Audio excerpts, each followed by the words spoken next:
Un día lleno de sorpresas en Doctor TV.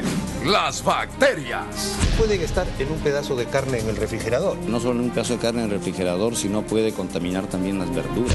Conviven con nosotros. Está en el sarro dental. En el está sarro dental. perfectamente en el propio tubo digestivo. Y muchas de ellas pueden ser mortales. Las bacterias en general producen infecciones y es necesario cuando uno tiene una infección recibir un tratamiento adecuado. Estamos preparados para enfrentarlas. Toda herida debe ser desinfectada con agua y jabón. Y por primera vez en la televisión peruana, en exclusiva, en nuestro set. Vamos a presentar un examen invasivo bajo todas las medidas de seguridad, pero que requiere la atención de todos ustedes. Una endoscopía en vivo. Listo, estamos entrando por el esófago, el tercio superior, doctora. Exacto, este es el tercio ya medio del esófago. Un completo equipo médico nos muestra esta fascinante técnica, totalmente imperdible. Entramos al estómago. Además, ¿sabes cómo se producen los olores corporales? Depende mucho de lo que cada uno coma. Doctor TV te revela cómo eliminarlos. Una cascarita de mandarina puede combatir extraordinariamente los olores. Hoy es martes y esto es Doctor TV. Hola, hola. Muchas gracias, amigos. Muchísimas gracias. Muy amable. A nuestro alrededor existen bacterias que no conocemos y mucho menos vemos. Aunque convivimos con muchas de ellas, en la mayoría de veces sin problemas, incluso algunas son beneficiosas para nuestro organismo, sin embargo, hay algunas bacterias que pueden ser mortales. El día de hoy es las bacterias con las que vivimos.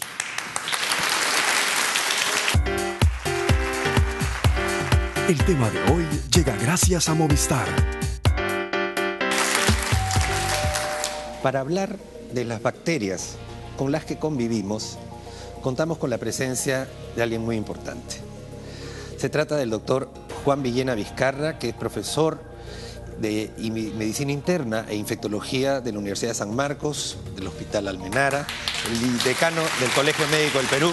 Adelante, doctor Villena, por favor. Maestro, ¿qué tal? Qué gusto saludarlo. Un gusto, Tomás. Muy amable. Muchas gracias por la invitación. Muchísimas gracias a usted, doctor. Encantado de escucharlo, de mirarles y a las órdenes de ustedes. Perfecto, mil gracias. Doctor, hoy día vamos a tratar 3 bacterias en particular. 3 bacterias con las que convivimos porque están ahí. Están en el medio. Están en el medio. Y en primer lugar, hemos escogido una bacteria que por sus características la hace muy interesante de estudiar y muy interesante de presentarla a nuestros televidentes y al público acá presente. Se llama el Staphylococcus aureus meticilino resistente. Y estamos hablando de esto porque tiene una razón muy especial. ¿Qué nos puede hablar de esta bacteria, doctor? Bueno, en principio, no de la bacteria, sino de las bacterias. De las bacterias. Las bacterias en general producen infecciones y es necesario cuando uno tiene una infección recibir un tratamiento adecuado. Quizás uno de los temas más importantes en lo que es tratamiento médico es el uso de antibióticos. Es muy habitual, es casi común, diría yo, que alguna persona cuando tiene fiebre, el simple hecho de tener fiebre, empieza a tomar un antibiótico. Es el uso y el abuso. Y eso es un uso irracional de antibióticos. Totalmente de acuerdo. Entonces me parece muy bien hablar de bacterias porque cuando uno habla de uso de antibióticos, esto es inherente, está relacionado al uso de los antibióticos en infecciones bacterianas. Y de las bacterias, una, la que acabas de mencionar, el estafilococo, es una de las más importantes. Produce una serie de infecciones, especialmente afecta a la piel, por ejemplo, puede producir abscesos. Abscesos es una colección de pus. Chupitos. Un chupo o varios chupos, si quieres, ¿no es cierto? Y esto, dependiendo del tamaño, cuanto más grande esto lo llamamos absceso. Maestro, mire, tenemos acá una mesita con cultivos. Ajá. ¿Ya? Entonces, esta mesa, gracias una universidad. Tenemos acá, por ejemplo, mire qué interesante, este es un cultivo de Staphylococcus aureus meticilino resistente. Por ejemplo, dentro de todos estos cocos hay unos en especial que hace que el resto pueda cambiar, maestro. Mire, este coco que está acá tiene aparentemente en su cadena de ADN, cambia su estructura, ¿no es cierto? Y al cambiar esta estructura lo hace diferente a los demás cocos, que son los comunes, digamos, ¿no? Y entonces comienza, entre comillas, a contagiar a los demás cocos. Y en este caso estamos hablando de este tipo de coco que cambia y se hace resistente a los antibióticos comunes, quizás por el abuso. El problema es que muchas veces las bacterias también tienen fiestas, reuniones, programas de televisión. Se reúnen las bacterias y esto es absolutamente cierto. Habría que filmarla para que ustedes vean.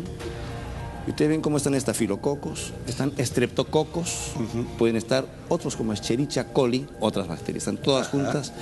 Y de repente en esta reunión ellas pueden compartir el vaso, como compartimos nosotros, salud, salud, o compartir un cigarrillo.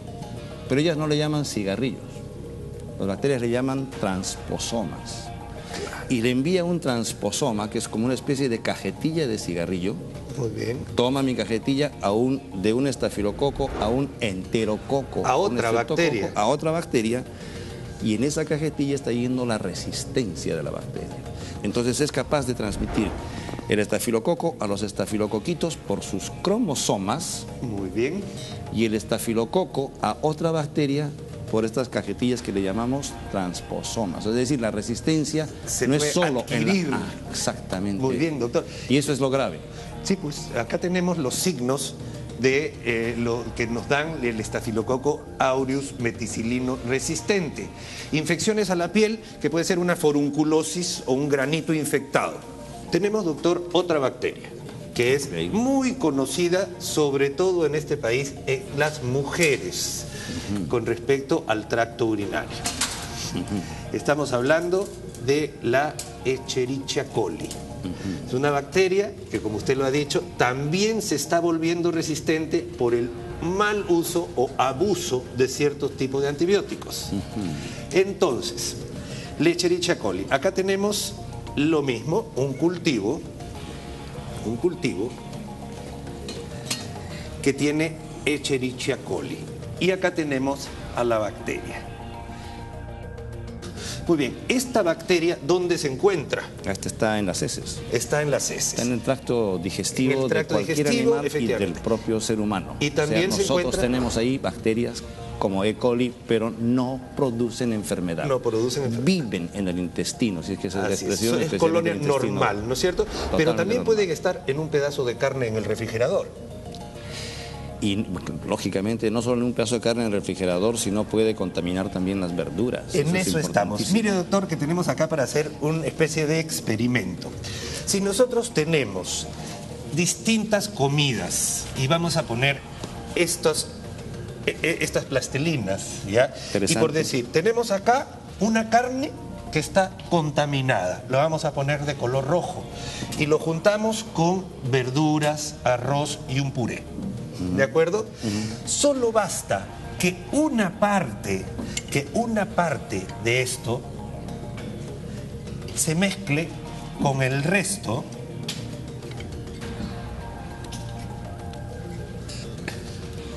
y va a salir así. Todo.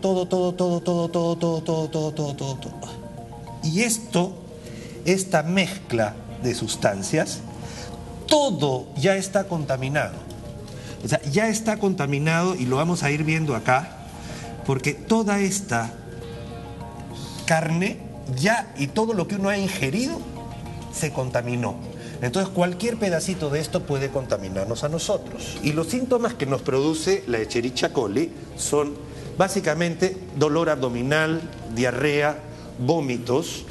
Además, doctor, que si es que esto se encuentra, esto es en caso de una gastroenterocolitis producto de esto, pero por ejemplo, en las mujeres por la vecindad del margen anal con el aparato urinario, muchas veces hay contaminación, como sucede por estar en contacto la carne con distintas cosas. Claro. Entonces ahí ya coloniza otro tipo de aparato y sistema. Claro, esto es un poco complicado, pues, porque si uno dice que E. coli está en las heces, luego la primera pregunta que me harían es, doctor, si está en las heces, ¿por qué no nos produce enfermedad y cómo es que otras veces produce dolor abdominal y cuadro diarreico? Así es. Si una niña cuando hace la deposición, cuando defeca, se limpia mal, no se hace el aseo correctamente, sino podría traerlo por la parte anterior, contaminar con el papel higiénico los genitales, es decir, el lugar por donde tiene que miccionar. Ajá. Y al orinar por la uretra, esa bacteria ingresa a otro sitio, y contamina otro sitio. Tenemos la tercera bacteria, doctor. El Helicobacter pylori es una bacteria que es una pandemia, doctor. Está muy bien lo de pandemia para explicar. Pandemia es una pandemia está distribuida en todo el mundo. En todo el mundo. Pan es total y endemia es que vive en algún lugar. Entonces, si yo utilizo la palabra endémico, endemia, en Perú, quiere decir que esta es una bacteria que vive en Perú normalmente. ¿Y dónde se encuentra esta bacteria, doctor? Bueno, esta está en el sarro dental. Está perfectamente en el propio tubo digestivo. ¿En el agua? En el agua, es decir, y por supuesto contamina los alimentos también. Contamina los alimentos. Ahora puede ingerir fácilmente con el agua. Y esta bacteria está comprobado que está en un montón de gente, pero a algunas personas les da síntomas, a otras personas no les da síntomas. Y por eso tenemos acá, doctor, una mesita donde tenemos especialmente para el Escherichia coli, cuando uno, por ejemplo, sale del baño y deja el mismo trapo en la mesa, en la cocina, simplemente lo que está haciendo es contaminando todo. Se sugiere limpiar con vinagre y agua en unas diluciones especiales, digamos, es medio por medio para hacer una limpieza que va a mejorar por lo menos las características del medio para evitar la contaminación con Escherichia coli. Bueno, sobre todo cuando uno va a utilizar algún tipo de alimento que no tenga que cocinarlo. Por ejemplo, verduras, el aseo fundamental de las verduras, eso es con vinagre e incluso con una dilución de lejía. Cubrir primero toda herida debe ser desinfectada con agua y jabón. Siempre. Entonces no hay discusión. Claro, salvo lesiones vasculares graves, ¿no? Pero toda herida debe ser agua y jabón. Y luego cubrirla. Por eso realmente sí recomendamos el uso de apósitos y o curitas para poder solucionar este tipo de problemas.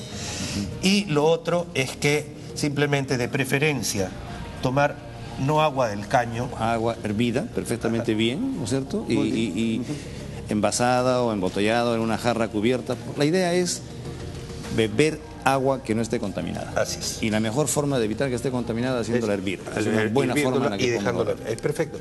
Antes de despedirnos, quisiera agradecer, doctor, a la Universidad Peruana de Ciencias Aplicadas por habernos prestado las bacterias que hemos visto, estos cultivos que hemos visto, y a usted, por supuesto, doctor Villena, yo sé que sus múltiples actividades han hecho que por lo menos pudiera acompañarnos ahora. Estoy encantado de su presencia y muchísimas gracias por esta valiosa información, doctor. Gracias.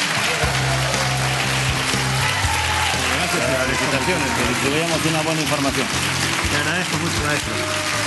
Muy bien, amigos, muchísimas gracias. Ya regresamos enseguida con lo que viene. Adelante. Un hito en la televisión peruana. Una endoscopía en nuestro set. Un procedimiento médico realizado por un equipo de profesionales de la salud. Listo, estamos entrando por el esófago, el tercio superior, doctora. Exacto, este es el tercio ya medio del esófago. Un paciente real y un revelador diagnóstico.